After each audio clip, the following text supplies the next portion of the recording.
Sloboda vierovyznania alebo presvedčenia. Úvod. Toto je prvá z 8 prezentácií, ktoré sa zaoberajú tým, čo zahŕňa ľudské právo na slobodu myslenia, svedomia, vierovyznania alebo presvedčenia a či a kedy môže byť obmedzené.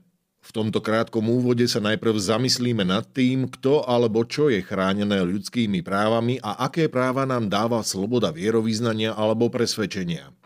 Na začiatku by som vám rád položil otázku. Ktoré náboženstvá sú chránené ľudským právom na slobodu vierovyznania alebo presvedčenia? Myslíte si, že sú to hlavné svetové náboženstvá? Alebo sú to všetky náboženstvá vrátane malých alebo neobvyklých náboženstiev? Alebo sú to možno všetky náboženstvá a všetky druhy presvedčení? V skutočnosti to bola záľudná otázka. Pýtal som sa, ktoré náboženstvá sú chránené. Ľudia sa často domnievajú, že sloboda vierovyznania alebo presvedčenia chráni náboženstvá a presvedčenia, ale v skutočnosti to tak nie je. Rovnako ako všetky ostatné ľudské práva, aj sloboda vierovyznania alebo presvedčenia chráni ľudí, nie náboženstvá alebo presvedčenia samotné.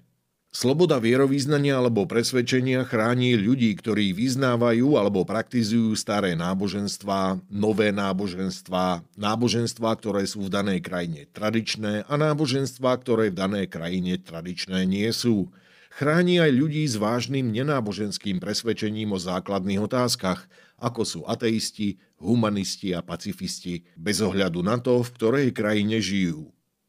Sloboda vierovyznania alebo presvedčenia chráni dokonca aj ľudí, ktorí sa o náboženstvo alebo presvedčenie vôbec nezaujímajú. Inými slovami, sloboda vierovyznania alebo presvedčenia chráni každého.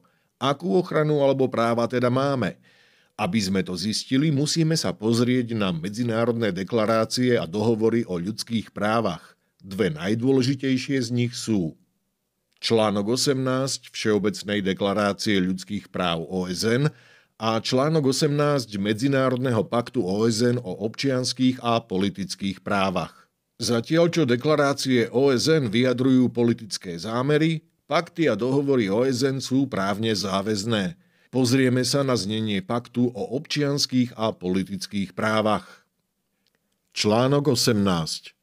Každý má právo na slobodu myslenia, svedomia a vierovyznania. Toto právo zahŕňa slobodu mať alebo prijať náboženstvo alebo presvedčenie podľa vlastného výberu a slobodu prejavovať svoje náboženstvo alebo presvedčenie osobne alebo spoločne s inými, verejne alebo súkromne, bohoslužbou, zachovávaním obradov, vykonávaním obradov a vyučovaním.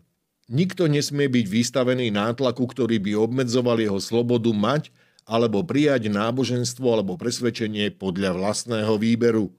Sloboda prejavovať svoje náboženstvo alebo presvedčenie môže podliehať len takým obmedzeniam, ktoré sú stanovené zákonom a sú nevyhnutné na ochranu verejnej bezpečnosti, poriadku, zdravia alebo morálky alebo základných práv a slobôd iných.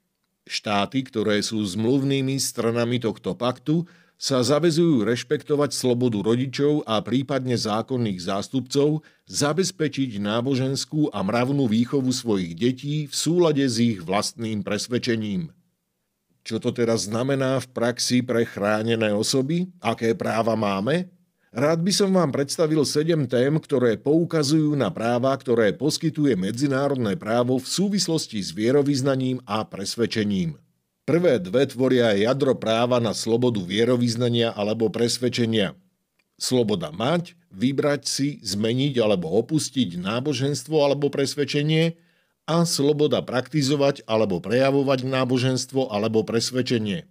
Okrem toho máme právo na ochranu pred nátlakom a pred diskrimináciou v otázkach náboženstva alebo presvedčenia. Práva rodičov a detí týkajúce sa náboženstva a presvedčenia a právo na výhradu vo svedomí. Ďalším kľúčovým prvkom slobody vierovyznania alebo presvedčenia sú pravidlá o tom, či a kedy možno poskytnuté práva obmedziť.